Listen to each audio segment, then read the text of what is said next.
Hey, baseball card collectors and investors, before I get started, check this out.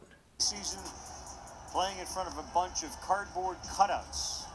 This is what 2020 will be about in certain stadiums, as we saw in Washington. Until he can find it, now he's there, and the inning is over. So Buehler finds, fouls off the first pitch. And then he snaps a slider off. Fastball yanked to right on a line for our leadoff base hit for Max Muncy.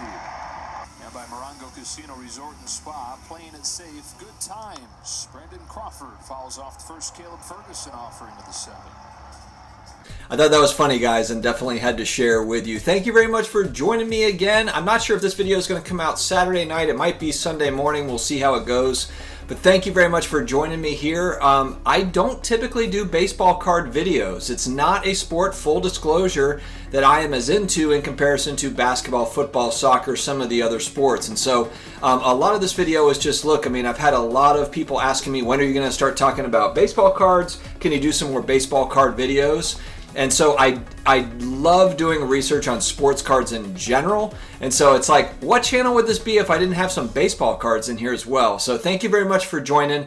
Before we get started, guys, please subscribe to the channel. We have more than 300 videos here. We talk about all things collectibles, personal finance, a lot of sports card talk because I'm big into it and I enjoy talking about it. And so please do subscribe. We come out with daily videos, and also go to the video description and go to the social media accounts. We're on Instagram, Twitter, etc. So I really like mixing it up with viewership, whether it's on this platform in the comments section or on some of the other platforms as well. I enjoy hearing from you. So thank you again for joining. Don't forget to subscribe. All right, guys, we are going to dig right into this. I've got 5 baseball cards that have gone up in value in 2020. They're going up.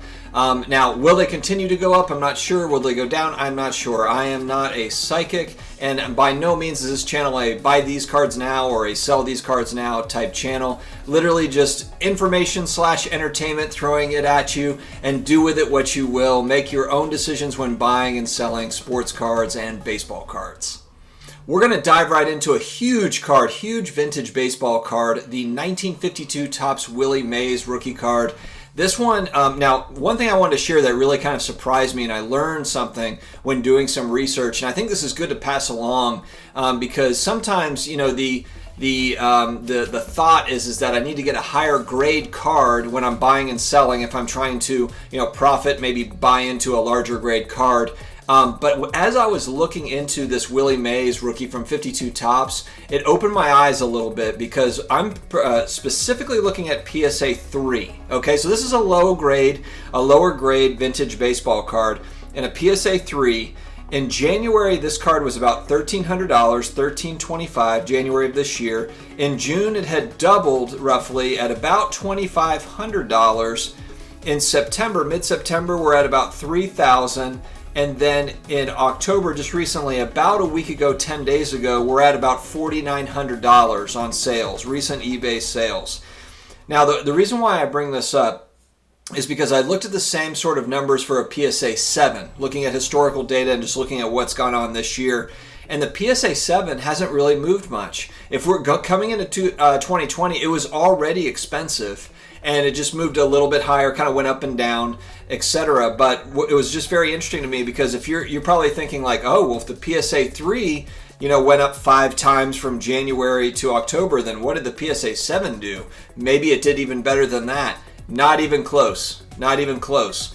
I believe what I was looking at, and I don't have the numbers right in front of me, but I believe that card is about a $15,000 card in the PSA 7, and at the beginning of the year, it was about a $11,000, $12,000 card. So it didn't even double in value. Now it did go up, but it's not even anywhere close to where these lower grade vintage cards are. And this one is a huge card. What a massive card that this is for baseball card collectors. The importance of this card. And so I think that's something that we've seen in 2020 when you're looking at all-time greats, whether it be baseball, basketball, football cards, all of the above. People are looking at all-time greats and where there might be value. And for this, it was obvious that they just went to like, okay, I can't afford a 7, I can't afford a 5, I'm going to buy a 3, you know, and that's where we're going. And I mean, if you can get a really nice looking PSA 3 Probably a lot of value there, and this is a card that really made a huge jump in 2020. All right, next up, the 1987 Topps Tiffany Barry Bonds, rookie in a PSA 10, population 239. This is a great card. I remember, this is kind of about when I started collecting in the late 80s. 87 was right when I started. 88, I would say, 87, 88, as a 7-year-old. That's when I first started getting into cards. And I remember it was more of like the 80s, like the Don Russ stuff and the more common stuff. This is such a classic card. Not easy to find in a PSA 10, obviously, with just over 200 there. In March, this was a $345 card. Fairly consistent sales coming into March. And then you just see kind of the explosion over the rest of the year as we move into June. It's now a $2,000 card. In July, it retreats back a little bit, but not much, $1,875. And then November here recently, it's at $1,799. So this thing has held steady. But look, I mean, 7 months ago, this was a $350 card.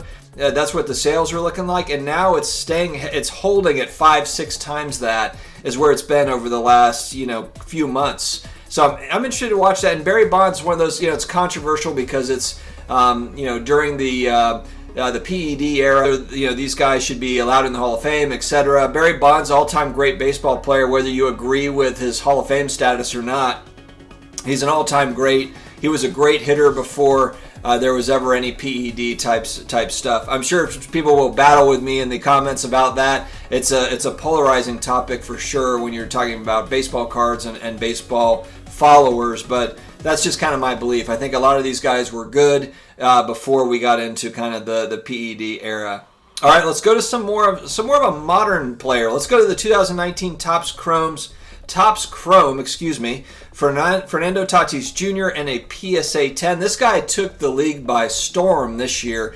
And again, I'm not a big baseball follower, but I heard all about this guy, whether it be on Twitter, whether it be through other forums, Facebook forums, etc. This guy was the talk of the town, the talk of the hobby for baseball card collectors this year for sure. If you look at this particular card in March, it's a $45, $50 card. At the end of July, it's come up to $124. Really hit its height in August. August 10th, there's a sale at $380. September, it retreats back. It's at $250. And now we're kind of in baseball off-season time.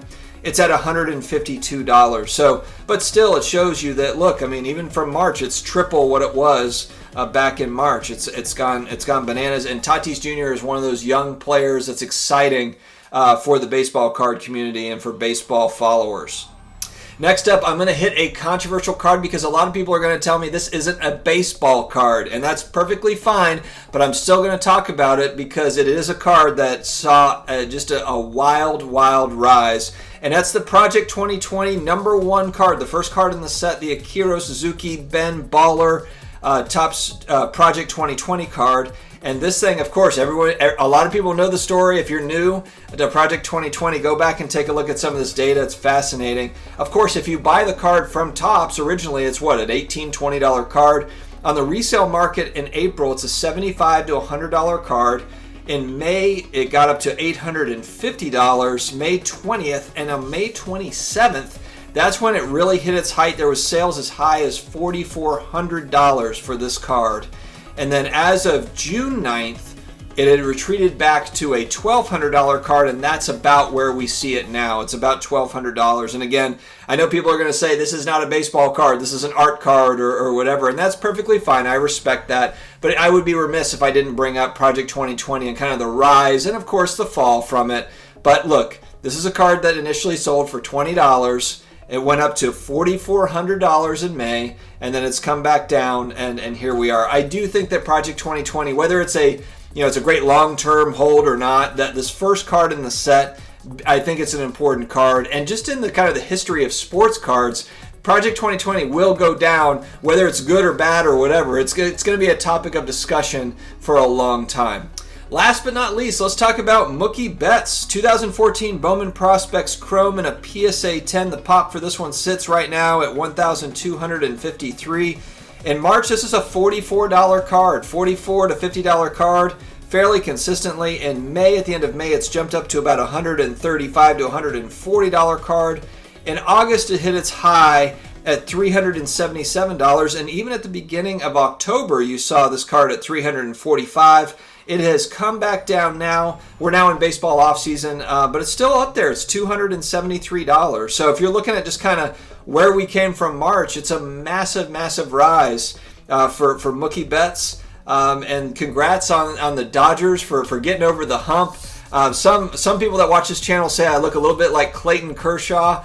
So I'm not sure if that's a compliment or not. But you know what? For all those that really hate on him, he got over the hump. He's the pitcher that finally got over the hump. So congrats to the Dodgers for their championship. Thank you guys again for watching this. Again, I'm not a baseball card expert. On Wednesday night, though, I will be talking on a live with Les Alex. Les Alex, the YouTuber, sports card YouTuber, and he is a big baseball card guy. So we'll talk more about baseball cards on Wednesday night. But again, thank you very much for joining. And if you have not subscribed, don't forget to subscribe and also check that video description here for all of my social media accounts so we can connect there as well. Take care, guys. Have a great day.